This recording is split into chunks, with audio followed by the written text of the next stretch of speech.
सोना जामा नहीं ते मोती न मोरे ढाओगे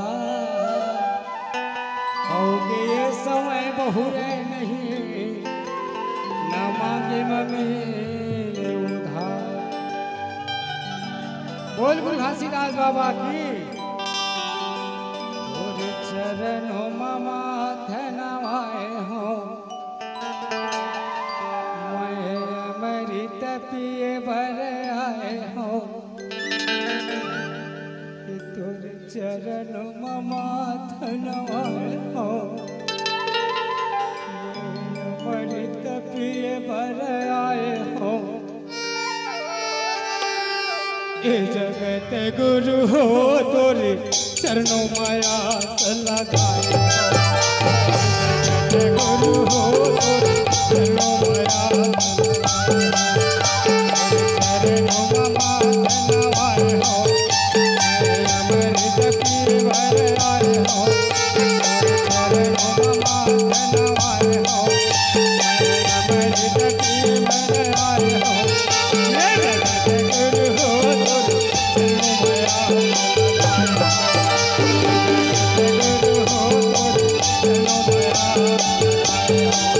तोरे चरण माया लगाए हो बाबा चरण माया लगाए हो तोरे चरण माया लगाए हो गुरु तोरे चरण माया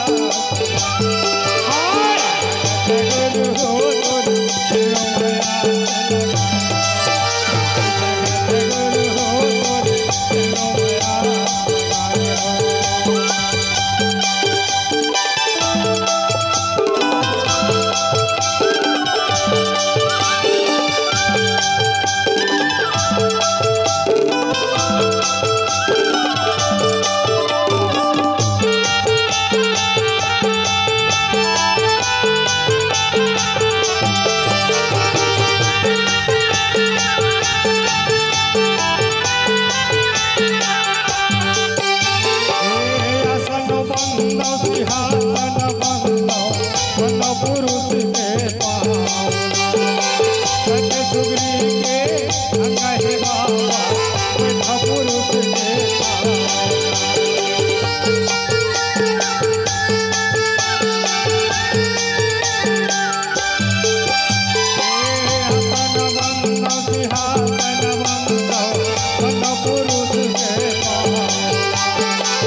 सुग्रीव के अंग है बाबा